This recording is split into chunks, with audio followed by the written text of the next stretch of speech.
आप देख सकते हैं किस तरीके से पुलिस और कार्यकर्ताओं के बीच यहाँ पे धक्का मुक्की हो रही है। सरकार गूंगी बहरी हो गई है, कहीं ना कहीं उनको कभी तो सुनना पड़ेगा। ये हमारी रेसलर्स की बात। इस देश में एक ही आदमी को सम्मान है, नरेंद्र मोदी और अदानी। नमस्कार, आप उल्टा चश्मा यूसी देख रहे हैं और मैं हूं आपके साथ अभिनव कुमार। अभी हम यूथ कांग्रेस दिल्ली में मौजूद हैं। आपको यहां पे यूथ कांग्रेस के तमाम कार्यकर्ता दिख रहे होंगे जो लगातार यहां पे नारेबाजी कर रहे हैं, ब्रजभूषण शरण सिंह को गिरफ्तार करो। तो यूथ कांग्रेस के तमाम कार्यकर्ता यहां पे आगे बढ़ने की कोशिश कर रहे हैं, लेकिन पुलिस प्रशासन के द्वारा बैरिकेड लगाकर रोक दिया गया है। और ये आपको एक्सक्लूसिव तस्वीर दिखा रहे हैं। ये लोग लगातार यहाँ पे पुलिस प्रशासन के साथ धक्का मुक्की हो रहा है और पुलिस प्रशासन यहाँ पे लगातार उनको रोकने की कोशिश कर रहा है। ये लोग लगातार दिल्ली की तरफ बढ़ने की कोशिश कर रहे हैं, लेकिन पुलिस करता है लगातार यहाँ पे नारेबाजी हो रही है। जब मोदी डरता है पुलिस को आगे करता है, जब मोदी डरता है पुलिस को आगे करता है। लगातार यहाँ पे तमाम कांग्रेस के कार्यकर्ता महिला पहलवानों को न्याय दिलाने के लिए सड़क पर उतर चुके हैं और ये अपना यहाँ पे लगातार प्रदर्शन कर रहे हैं। और पुलिस प्रशासन के द्वारा काफ़ी किफ़ायत की गई, काफ़ी सुरक्षा का चौबंद किया गया है। बैरिकेड पहले से लगा के बंद कर दिया गया और बार बार ये कहा जा रहा है कि यहाँ पे धारा 144 लगा दी गई है, धारा 144 का उल्लंघन हो रहा है, धारा 144 का उल्लंघन।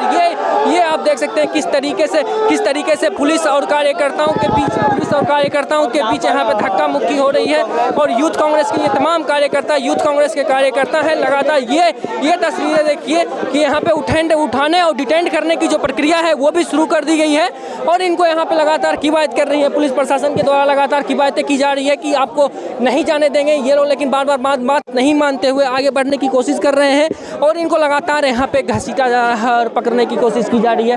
तो ये तस्वीरें हैं, हम आपको दिल्ली से ये तस्वीर दिखा रहे हैं जो एक तरफ पहलवान को न्याय दिलाने के लिए यूथ कांग्रेस के तमाम कार्यकर्ता यहाँ पे इकट्ठा हुए हैं, इधर पुलिस प्रशासन धारा 144 लगा रखी है, लेकिन ये लोग लगातार आगे बढ़ने की कोशिश कर रहे हैं और एक तरफ बैरिकेड को क्रॉस करने की बात कर रहे हैं। ये तस्वीर देख सकते हैं किस तरीके से ये लोग बात मानने को राजी नहीं है। ये लगातार यही कह रहे हैं कि जब मोदी डरता है पुलिस को आगे करता है, न्याय दो तमाम तरीके की इस तरीके की नारेबाजी हो रही है। जब मोदी डरता है पुलिस को आगे करता है, जब मोदी डरता है पुलिस को आगे करता है, इस तरीके की तमाम नारेबाजियां यहाँ दिल्ली में यूथ कांग्रेस पे हो रहा है। अब देखना है कि आज जो ये तमाम पहलवान यहाँ पे आए हैं और यहाँ पे क्या यहाँ आने से इन लोगों को न्याय मिलता है। ऐसे में और भी लोग हैं, हम उनसे भी बात करना चाहते हैं। खुशबू जी, आप लोग लगातार यहाँ दिल्ली में लगातार आप लोग का प्रदर्शन चल रहा है महिला पहलवानों को न्याय दिलाने के, लेकिन अभी तक न्याय नहीं मिला, क्या कहना चाहिए?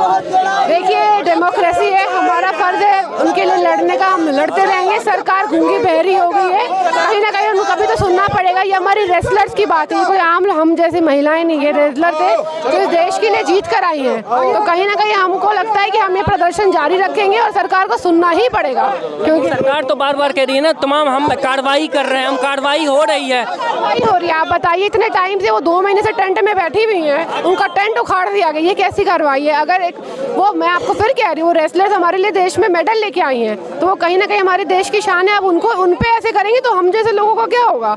तो सरकार को सुनना पड़ेगा और उनको जल्द से जल्द इंसाफ मिले, हमारी यही गुहार है। लेकिन कल जिस तरीके से परसों खबर निकल कर आई, वो तमाम पहलवान मेडल लेकर गंगा में प्रवाहित करने चली गई। किसी के इमोशंस है, वो उस मेडल के लिए इतनी मेहनत की है, सालों साल हम भी मेहनत करते हैं अपने फील्ड में, और उसके बाद वो देश के लिए तो मेडल लेके आई है ना।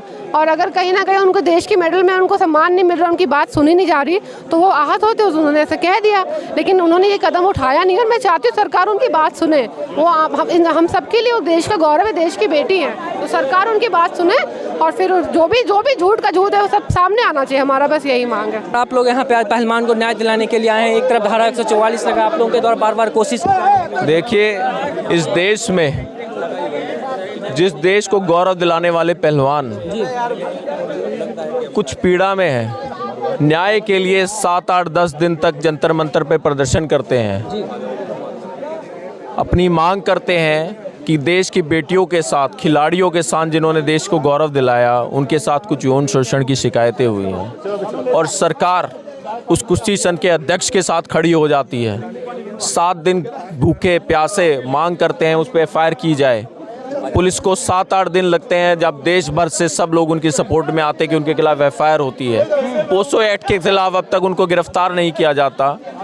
जब पहलवान अपनी मांग कर रहे होते हैं, उनको पुलिस गिरफ्तार कर ले जाती है और जहाँ पे बैठ के वो प्रदर्शन कर रहे हैं उसको टेंट को उखाड़ लिया जाता है। हाँ, तो सवाल ये है, महापंचायत चल रहा है, उधर उधर महापंचायत हो रहा है, इधर आप लोग लगातार दिल्ली में प्रदर्शन कर रहे हैं। एक तरफ बेटियां कह रही है हम मेडल को जाके गंगा में प्रवाहित कर देंगे। तो ये क्या है? कल तक बेटी पढ़ाओ बेटी बचाओ वाला नारे देने वाली सरकार आज बेटियों के साथ अत्याचार हो रहा है और उनको न्याय नहीं दे पा रही। किस तरह की मानसिकता है इस सरकार की, दर्शाता है। ये सिर्फ एक दिखावा है। आज पूरा देश पहलवानों के लिए खड़ा है, चाहे युवा कांग्रेस हो, चाहे मेन कांग्रेस हो, चाहे कोई भी पार्टी हो, लेकिन पहलवानों को मान और सम्मान दिया जाना चाहिए और उन पे उनके जो वो है।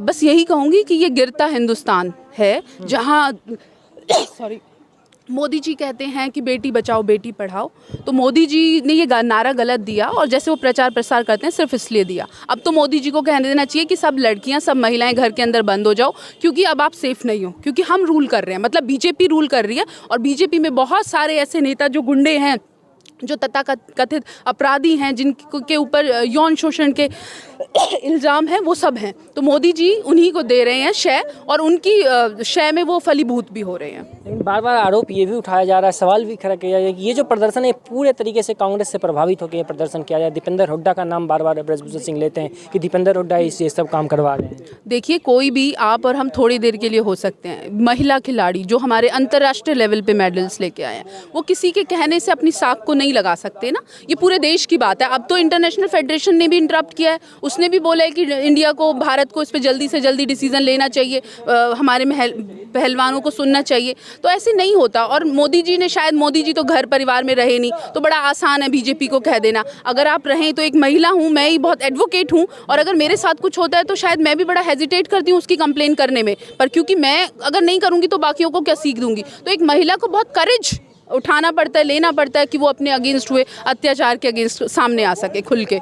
उस दिन जब बेटियों को सड़क पे घसीटा जा रहा था, उसके बाद वो तमाम पहलवान गंगा में जाके मेडल बहाने की बात कर रहे थे। जब इस तरीके की घटना जब आप देखते हैं, किस प्रकार का अंदर से भावनाएं प्रकट होती हैं? सबसे पहले तो इमोशनल हो जाते हैं। हम सब बचपन से एक छोटा सर्टिफिकेट भी मिला होता है शायद, जिसमें कोई भी रैंक हमारी हो, बड़ा सहेज के रखा होता है, अपनी यादों को ताज़ा करते हैं और वो बहुत प्यारे हैं। अभी किसी ने क्वेश्चन पूछा पैसा वापस क्यों नहीं कर देते? मोदी जी, पैसा तो आनी जानी चीज़ है, आप बताइए कितना कब क्या वापस करना है, पर कोई मेडल वापस नहीं कर सकता। और वो ये डिसीजन लेते हैं कि हम गंगा में मेडल को बहा के आते हैं, तो इससे शर्मनाक बात हमारे लिए, मेरे देश के लिए शायद नहीं हो सकती है। देखो, 38 दिनों से लगातार पहलवान बैठे थे, शांतिपूर्वक अपनी मांग रख रहे थे। उनकी सिर्फ इतनी मांग थी, जो हमने आरोप लगाया, तुरंत गिरफ्तारी हो और बृजभूषण की गिरफ्तारी हो और जांच हो, इतना ही था। लेकिन यही संगीन आरोप मुझ पे किसी विपक्षी दल पे लगते तो तुरंत गिरफ्तारी हो जाती, जांच भी होती, वो सलाखों के पीछे होता।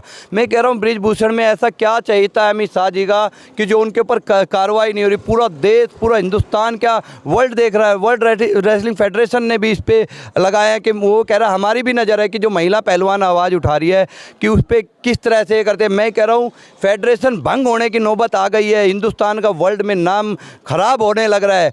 ऐसा क्या बृजभूषण में है जो प्रधानमंत्री मौन है, एक शब्द बोलने को तैयार नहीं है? हमें ये पूरा हिंदुस्तान यूँ सोच रहा है कि देश की बेटी अगर कोई मांग उठा रही है, कोई अपनी आबरू, अपनी इज्जत के लिए करे, तो क्यों नहीं उनकी सुनी जा रही? क्यों प्रधानमंत्री मौन है? इसका जवाब अमित शाह को देना चाहिए कि मैं क्यों इन बेटियों की नहीं सुन के यार बृजभूषण की सुनी जा रही है। क्या वो संविधान और कानून से भी ऊपर हो गया है क्या बृजभूषण? सवाल तो बार बार ये भी आप लोगों पे उठाया जा रहा है कि इसमें कांग्रेस का हाथ है। दीपेंद्र हुड्डा का जोर शोर से नाम लिया जाता है। बिल्कुल, कांग्रेस जब भी किसान हो, चाहे युवा, बेरोजगार हो, गृहिणियाँ हो, जो भी इस अंधी बहरी सरकार के खिलाफ आवाज़ उठाएगा, ईमानदारी से उठाएगा, कांग्रेस पार्टी उसके साथ करे। प्रियंका जी खुद गई है। अगर उनके अंदर कोई भी कमी नहीं होती तो हम उनके साथ नहीं खड़े। हमने देखा 38 दिन से वो अपनी कैरियर को दाव लगा के वहाँ बैठे हैं, तो उनको कुछ चाहत नहीं थी। वो सिर्फ अपनी ये मांग कर रहे हैं कि इसकी गिरफ्तारी हो जाए, जो आने वाली नस्लें हैं, आने वाली बेटियाँ हैं, उनके साथ ऐसी हरकत ना कर पाए। एक दरिंदा ऐसे बड़े पद पर बैठा है, उसको तुरंत बर्खास्त किया जाना चाहिए। आगे आने वाली बेटियों के क्या सीख देगी? इससे तो कोई आगे आने वाले वक्त में हरियाणा, यूपी में कोई अपनी बेटियों को रेसलिंग फेडरेशन में भेजेगा भी नहीं। आप इन आने वाली जब ये हमारे देश के प्रधानमंत्री ये बात करते हैं बेटी बचाओ बेटी पढ़ाओ का, तो आज वो मौन क्यों है? उन्हें आगे आना चाहिए, कहना चाहिए कि मेरी बेटी है, मेरे घर की बेटी है, हिंदुओं की बेटी है, मैं इनका साथ दूंगा और इनको न्याय दिलाऊंगा। कितना अच्छा मैसेज आता पूरे वर्ल्ड में जाता कि देखो उस देश का प्रधानमंत्री सारे काम छोड़ के बेटियों को न्याय दिलाने के लिए आ रहा है। मैं कह रहा हूँ ये प्रधानमंत्री के इशारे पे हो रहा है, उनके साथ बर्बरता हो रही है, घसीटा जा रहा है, उनके खिलाफ 24 घंटे में FIR दर्ज हो रही है। तो इसमें ये रंगे बिल्ले की सरकार है। प्रधानमंत्री कौन है रंगा बिल्ला? दोनों, अमित शाह मोदी दोनों। और ये अब ये एक और शामिल हो गया इसमें बृजभूषण भी। मैं कह रहा हूँ जब वो खुद कह रहा है, इसमें बृजभूषण कह रहा है कभी तो कॉरपोरेट घराने शामिल है, आप कह रहे हो कांग्रेस शामिल है। अरे कोई शामिल नहीं है, आप जांच कराओ, उसको गिरफ्तारी कर दो। तो जांच के लिए कह रहे हैं ना, हम तैयार हैं, हमारा जांच करवा लो। इतने संगीन है, किसी पे भी लगे होते तो तुरंत गिरफ्तारी होती, उसके बाद जांच होती। तो हम कह रहे हैं कि गिरफ्तारी हो जाए और दूध का दूध पानी का पानी। जब तक वो उस पद पे बना रहेगा, खुद वहाँ उसका लड़का भी उस फेडरेशन में है, उसका दामाद भी उस फेडरेशन, ये तो घर की फेडरेशन है, तो उसको न्याय कैसे मिलेगा? मैं कह रहा हूँ तुरंत सबको इस्तीफा देके इसकी गिरफ्तारी होनी चाहिए और न्यायिक जांच होनी चाहिए, जिससे पता चल जाए कि ये सच्चाई इसमें क्या है। ब्रजभूषण शरण सिंह की गिरफ्तारी को लेकर आज यहाँ पे आप लोग आए हैं, राहुल गांधी का तिरंगा है और आप लोग लगातार यहाँ प्रदर्शन कर रहे हैं। धारा 144 लगा हुआ, उसके बावजूद आप लोग प्रदर्शन कर रहे हैं। ये तो कहीं ना कहीं ये लोग भी कह रहे हैं धारा 144 का उल्लंघन हो रहा है। उल्लंघन तो हो रहा है। उल्लंघन तो इस देश में किस चीज़ का नहीं हो रहा? यहाँ पे तो राष्ट्रपति तक का एक नज़रअंदाज किया जा रहा है। हम तो आम जनता हैं, हम तो लाठी खाने के लिए तैयार बैठे हुए हैं। जब पहलवान जो ओलंपिक के मेडल जीत के लाया है, ओलंपिक्स के मेडल जीतने वाले लोग भी हमारी तरह रोडों पे बैठे हैं, तो ये देश किसको सम्मान दे सकता है? इस देश में एक ही आदमी को सम्मान है, नरेंद्र मोदी और अदानी। बाकी तो हम तो संघर्ष करते रहेंगे, लड़ाई लड़ते रहेंगे हमेशा आगे तक भी। ये लोग यूथ कांग्रेस के कार्यकर्ता हैं और यहाँ पे लगातार प्रदर्शन कर रहे हैं कि बेटियों को न्याय मिलना चाहिए, बेटियों को न्याय मिलना चाहिए। तो जो महिला पहलवान लगातार पिछले 35 दिन से जंतर मंतर पर बैठी थी, लेकिन उनको दिल्ली के जंतर मंतर से हटा दिया गया। अब देखना बहुत महत्वपूर्ण हो जा रहा है कि इसमें आगे क्या कुछ होता है, क्योंकि आज जिस तरीके से एक तरफ महापंचायत का आह्वान किया गया, एक तरफ महापंचायत हो रहा है, वहीं दूसरी तरफ कांग्रेस यूथ के तमाम कार्यकर्ता सड़क पर उतर गए हैं। देखना बहुत महत्वपूर्ण है आगे इसमें क्या कुछ होता है। तो फिलहाल के लिए इतना ही, बाकी की तमाम खबरों के लिए देखते रहिए उल्टा चश्मा यूसी। धन्यवाद।